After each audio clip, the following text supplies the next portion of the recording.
apa yang menjadi ruh perjuangan Nabi Sallallahu Alaihi Wasallam di masanya, yang akhirnya ya kita tahu nanti ya kita akan bahas mengenai peperangan dari Rasulullah Sallallahu Alaihi Wasallam itu adalah semangat yang sama yang mengilhami masyarakat Indonesia pada saat masa kemerdekaan.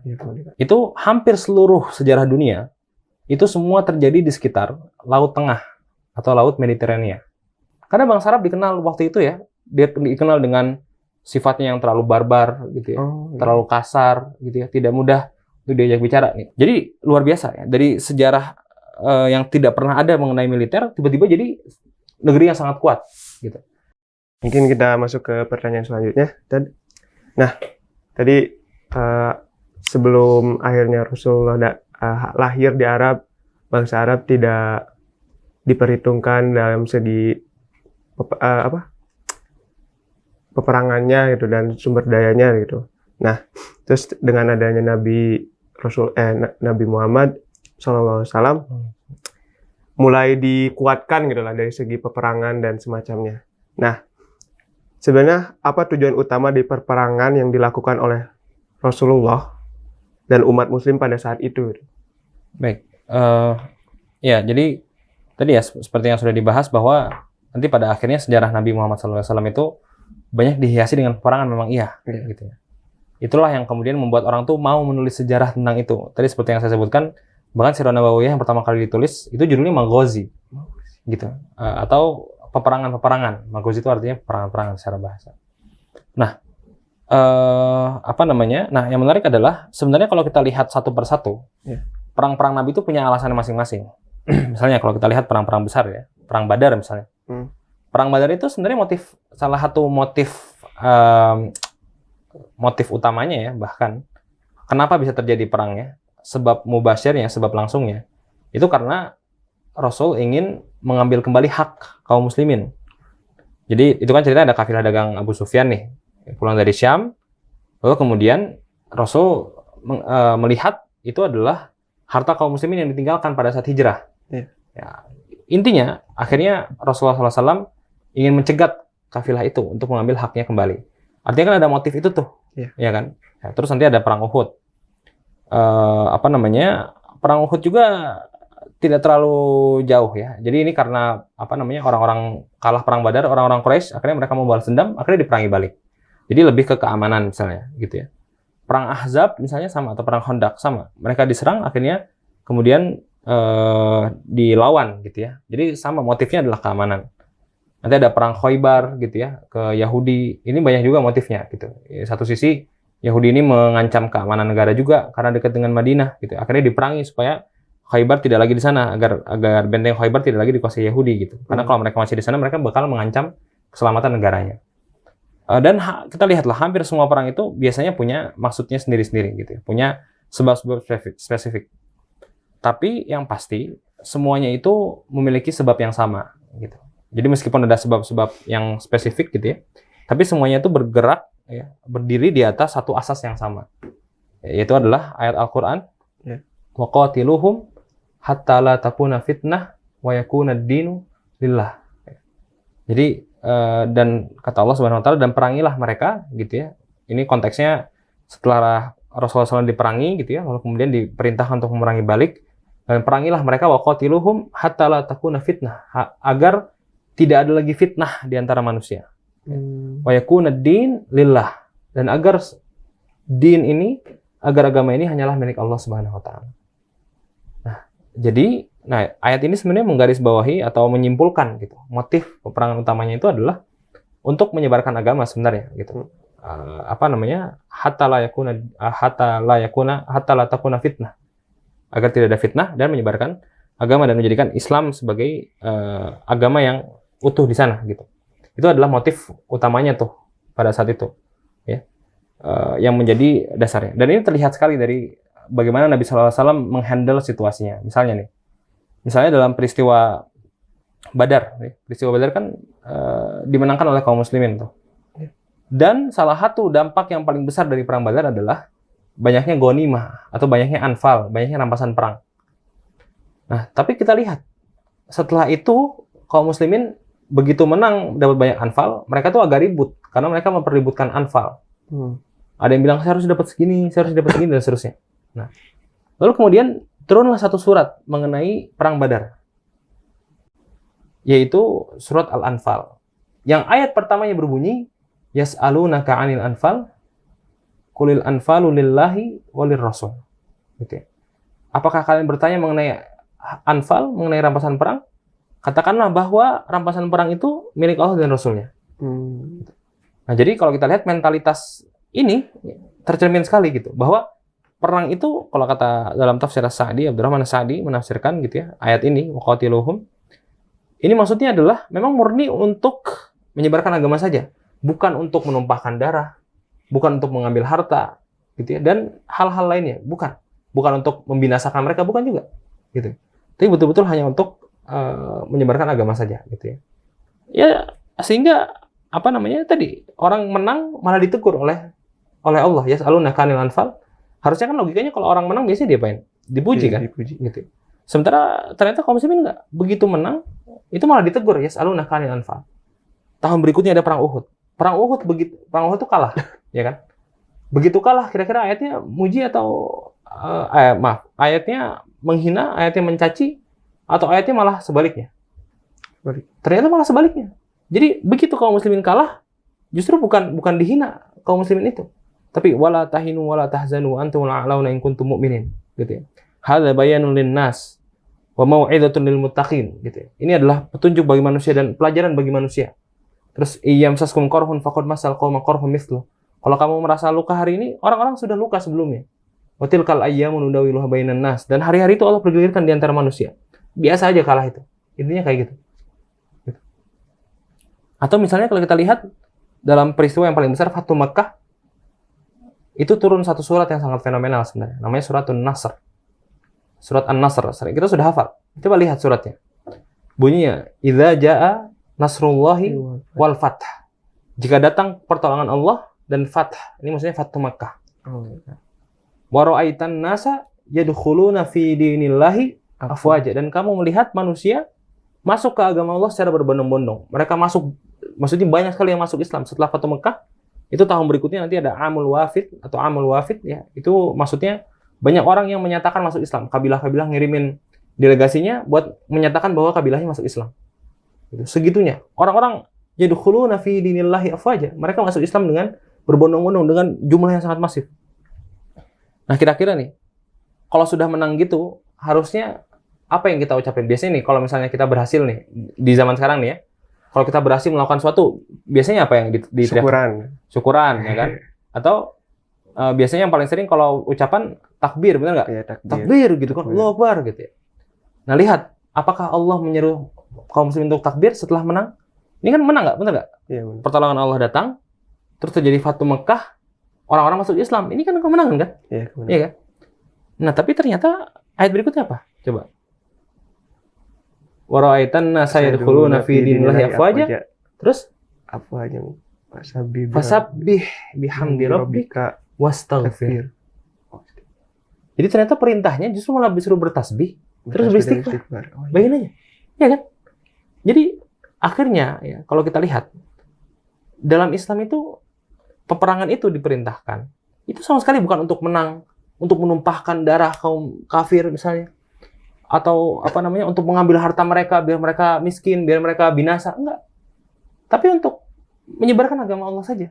Dan buktinya ayat ini, begitu menang bukan dipuji-puji dan seterusnya, tidak, tapi justru disuruh merendah, ya kan? Disuruh beristighfar, bayangin aja. Udah menang disuruh beristighfar. Aneh nggak kira-kira? Nah, tapi tidak aneh kalau kita memahami bahwa memang agama ini bukan untuk menang memang, gitu. Tapi untuk agar tidak ada lagi fitnah di atas muka bumi. Gitu. Nah, sehingga sudah menang pun mereka dibinas untuk tidak sombong, karena ya udah gitu. Karena tujuannya bukan menang memang, gitu. Tapi menyebarkan agama Allah. Gitu. Dan apakah agama Allah akan tersebar jika mereka sombong? Tidak. Makanya ada perhatian terhadap itu. Nah, maka itulah gitu ya, simbol, itulah bukti ya, bahwa memang apa yang dilakukan oleh Nabi SAW itu murni hanya untuk menyebarkan agama saja, tidak untuk menumpahkan darah, tidak untuk mengambil harta, tidak gitu ya, hanya untuk itu saja gitu ya. Dan ini akan terlihat banyak sekali dalam sejarah Islam gitu ya. Kalau kita lihat para sahabat, nanti ada beberapa perang yang menunjukkan betapa mereka itu tidak peduli masalah ekonomi, masalah politik dan seterusnya, tidak. Bagi mereka ini tentang bagaimana menyebarkan agama Islam. Gitu. Nah ini adalah motif utamanya, gitu ya. Kenapa Nabi Muhammad SAW kemudian melakukan peperangan pada masa itu. Nah, lalu kemudian muncullah pertanyaan kan, oh berarti agama disebarkan dengan pedang, nah, gitu kan? Iya.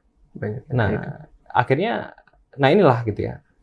Yang pertama harus dipahami bahwa kalau orang ngomong bahwa agama disebarkan dengan pedang, ya, orang-orang tuh biasanya konotasinya langsung negatif karena dia ngomongin pedang. Padahal kalau kita lihat maksud pedang di sini nanti diatur banget oleh Rasulullah SAW. Ada namanya fikih jihad namanya. Dalam Islam itu, ya, dalam perang itu, bagi seorang muslim yang berperang itu tidak boleh membunuh seseorang karena nafsunya, yang pertama. Terus kemudian tidak boleh membunuh wanita, tidak boleh membunuh anak-anak. Bahkan sebenarnya nanti ada perkembangannya ya dalam fikih itu, bahkan tidak boleh membunuh mereka yang tidak ikut berperang. Jadi kan nanti kan di masa Nabi belum ada, tapi nanti di masa-masa setelahnya kan ada tentara, ada warga sipil kan. Iya. Di fikihnya tuh ada sebenarnya warga sipil nggak boleh dibunuh. Ada fikihnya tuh. Jadi yang betul-betul boleh diperang itu adalah mereka yang berperang saja. Mereka yang nggak berperang jangan, nggak boleh. Gitu. Bahkan sampai tumbuhan aja nggak boleh. Bahkan katanya jika ada ranting yang putus saja itu nggak boleh. Saking diperhatikannya masalah ini oleh Nabi Sallallahu Alaihi Wasallam. Nah sehingga perang yang dilakukan oleh Nabi Sallallahu Alaihi Wasallam itu memang harus lepas dari keinginan pribadi, dari keinginan nafsu gitu ya, ingin menumpahkan darah, balas dendam, tidak gitu. Ini semua murni hanya karena agama Allah sehingga dibatasin banget tuh. Itu yang pertama. Jadi harus dipahami bahwa pedangnya itu tidak seperti apa yang kita pahami sekarang. Kalau di kepala kita kan dengan pedang itu berarti pembantaian dan seterusnya gitu ya. Itu yang pertama. Yang kedua gitu ya. Harus dipahami bahwa bahasa perang di zaman itu adalah bahasa yang sangat normal. Orang kadang-kadang melihatnya sebagai negatif karena di masa ini perang memang tidak normal, benar nggak? Yeah. Kalau di sini kan ada perang itu hal yang buruk lah, gitu ya. Kesannya langsung buruk gitu. Padahal di masa itu perang itu sesuatu yang tidak bisa dihindari. Ini cepat atau lambat Arab ini, meskipun tadi saya bilang dia tidak tidak diperhatikan gitu ya sampai datangnya Nabi. Tapi cepat atau lambat ini akan sampai juga ke Arab dan akan diperangi juga. Jadi bahasa zaman dulu itu kalau tidak berperang akan diperangi sebenarnya. Makanya kata Ibnu Khaldun, nanti beliau bilang, karena peperangan itu, kata Ibnu Khaldun, itu merupakan denyut nadi sejarah. Jadi kenapa sejarah itu ada? Sejarah manusia itu ada. Ya. Alasan utamanya karena ada peperangan. Gitu. Jadi kenapa sejarah itu ada? Kenapa manusia itu masih ada sampai sekarang? Kalau kata Ibnu Khaldun, itu karena ada peperangan. Karena ada peperangan, akhirnya orang berlomba-lomba untuk menguatkan kerajaannya. Gitu ya. Lalu kemudian meningkatkan ekonominya dan seterusnya. Berperang karena itu. Bahkan di masa sekarang pun peperangan di level yang paling substansial itu masih terjadi. Perang dagang lah, ya kan? Perang ekonomi dan seterusnya gitu. Nah, jadi harus dipahami bahwa di zaman dahulu dengan zaman sekarang itu beda. Zaman Nabi dengan zaman sekarang itu beda. Kacamata politiknya gitu. Di zaman itu perang itu sesuatu yang wajar gitu. Nah, buktinya nanti kalau kita lihat para sejarawan di era itu, mereka tidak mengkritik Islam dari sisi itu sebenarnya. Karena bagi mereka ya wajar gitu. Peperangan terjadi ya wajar karena kalau nggak memerangi pasti akan diperangi gitu, itu aja hukumnya gitu. Nah jadi inilah yang kadang-kadang dilepaskan konteksnya gitu. Jadi seolah-olah perang dengan situasi seperti hari ini gitu, saat semuanya damai gitu ya, kemudian Islam memerintahkan perang, enggak gitu ya. Nah yang ketiga, kenapa saya bilang kenapa perkataan Islam ini disebarkan dengan pedang ini maknanya bisa jadi benar ya. Emang ada satu sisi tadi yang kita sampaikan, memang iya disebarkan dengan pedang gitu ya, tapi dengan batasan-batasan yang kita sebutkan tadi dan dengan konteks zaman yang tadi. Tapi Islam ini sebenarnya pada hakikatnya dia tersebar dengan cara apapun yang dia bisa. Misalnya sebagai contoh, mungkin iya di Arab sana disebarkan dengan pedang, tapi apakah ke Indonesia misalnya dengan pedang? Tidak. Artinya not necessarily gitu loh pakai pedang itu. Kebetulan yang saat itu normal adalah dengan perang, ya perang. Kalau di tempat ini yang normal perdagangan, dengan dagang. Gitu. Kalau yang di sini normal dengan pertanian, dengan pertanian. Gitu. Islam itu seperti itu. Dan kalau kita lihat hari ini, apakah orang-orang kemudian masuk Islam nih di sekitar kita dengan pedang? Coba mualaf yang kesalaman misalnya, apakah dengan pedang? Nggak mungkin lah. Masa kita datang ke rumahnya ketok kosong, masuk Islam nggak? Nggak mungkin kan?